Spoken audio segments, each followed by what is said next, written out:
Hi, and welcome to the next episode of Belly to Belly. And we're here with great friend Bill Schick from Mesh Interactive. Welcome, Bill.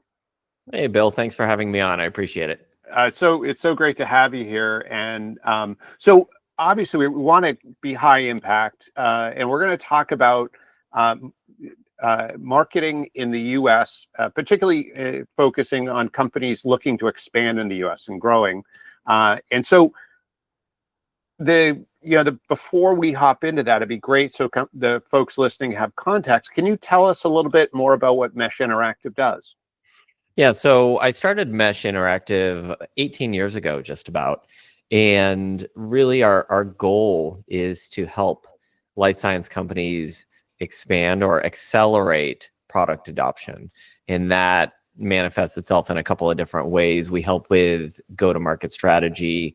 We help tactical execution. But I think more importantly, we help build bridges between a business vision and bringing in new customers. And we have a variety of ways that we do that. But that's really our focus. That is so well. That's so clear and so well said. I love the way you explained that. So yeah. Well, let's hop into it then. And I know you work obviously in life science, and you have worked with a lot of companies that are entering the U.S. and expanding. Mm-hmm.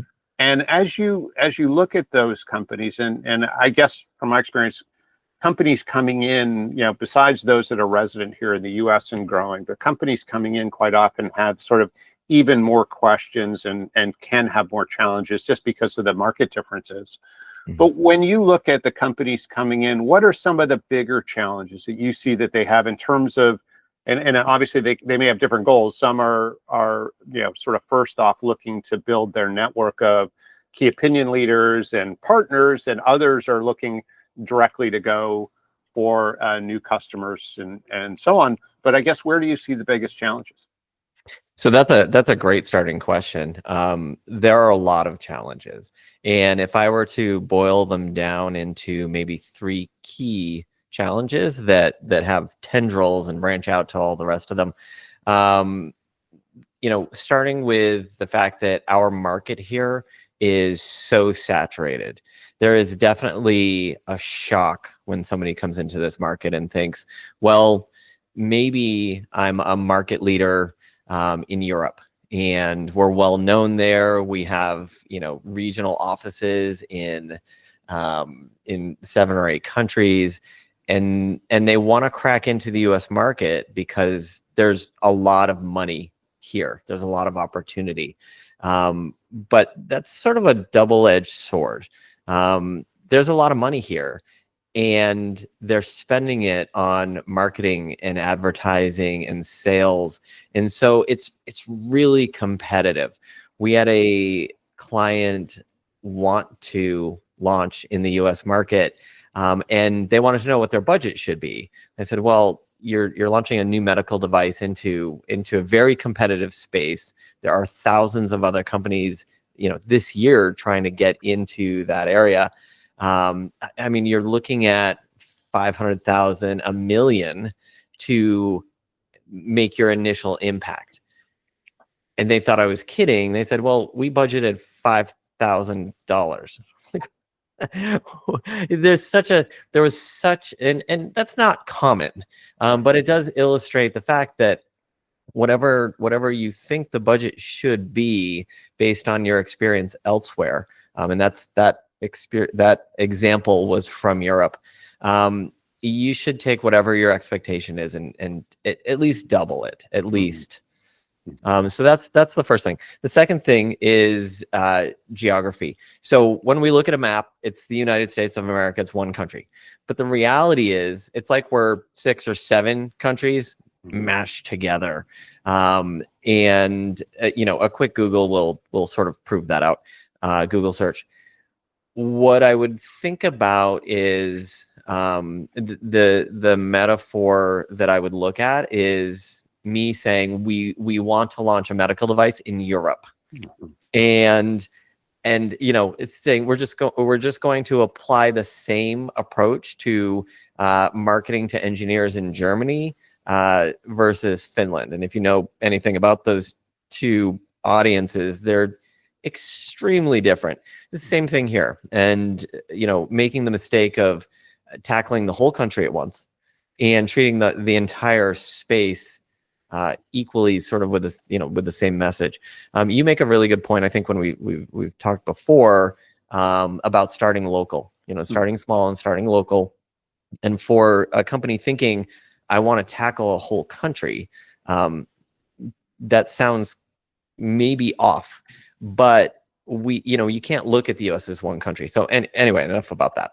But the third one is that, along with the first, which is it's saturated and competitive, it's so noisy here.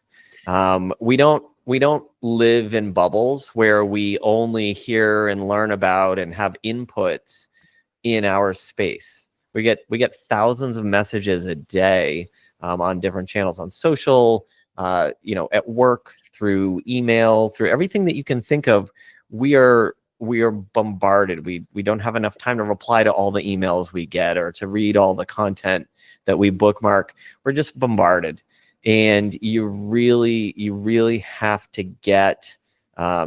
treat marketing as not something to check off your list, but as something that really needs to be done well and right. So those are the three things that I really see companies. I mean, even companies here sometimes get that wrong. But companies coming in, they're shocked when they get to the point where they realize that they'd had no idea what it was like here. My summary of what you just said is it's hard to be a purple cow in the U.S., right? It's thinking of the Seth Godin book, but phenomenal book for those that haven't read it. So huge points you just made, and so if you look at, as you think of the advice that you give companies in terms of overcoming that, obviously budget's a big one, sort of thinking about that, and then geography and not getting lost sort of in all the noise. How do you advise them? What do you suggest they do? Well, I think the first thing is to recognize that for as successful as you might be in your hometown, that you treating the US as a brand new market is really important. And that goes for overall, business strategy in the US, marketing strategy, spend, budget, everything. Just treat it as brand new. Whatever you're doing locally probably isn't necessarily just going to translate, no pun intended, but it's not just a matter of scale. There's an entire bit of work to do regarding realignment of what you're doing, given that. So I think it's really important to do your local market research. Identify, let me back this up. You want to identify the place, the geography within the US that you want to land. Establish a foothold there first. So do your homework, figure out for your device, for your technology. In the 18 years, we've worked with a lot of tech companies, and we have clients in Canada, in Europe, in Asia. And for a large European chip manufacturer, we help them land in a specific market here in the US upfront. So we highly recommend, you can't eat the whole cow at once, start somewhere. And that enables things like hiring, establishing a US foothold, maybe an office. But do your local research and really get that right out of the gate. Start with, and this goes into the next piece, which is start with a niche. Focus on, within your geography, focus on early adopters. Those are going to be KOLs. They'll be, in life sciences, they might be scientists or practitioners who recognize their challenges in their space, but they're also of the mindset of wanting to solve those challenges. If you try to convert everyone at once, typically your messaging and your marketing is a little too broad to resonate with anyone. So prioritize a local geography, and then we think about getting big with things. It's actually reverse of that. It's get smaller, niche down, get as specific as you can, because that is what leads you to the specific messaging and campaigns that will help you sell your products into the market. I'm almost hearing go slow to go fast. Go slow to go fast, and get really specific. Something that, tied to some of the challenges that companies coming in face, something that they really struggle with is they see the huge US market potential. They see all of the procedures that are done. The magic number is 1.2 million procedures in the US, but they don't realize that those procedures are broken up and segmented up, and then the people doing those procedures are also segmented out. So by niching down and establishing a foothold, it's land and expand.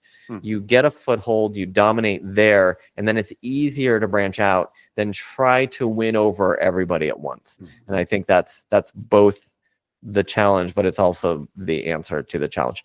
So part of that also is building a strong US brand identity. So there's a lot of money spent over here. We have a high expectation of every aspect, every component of everything we do.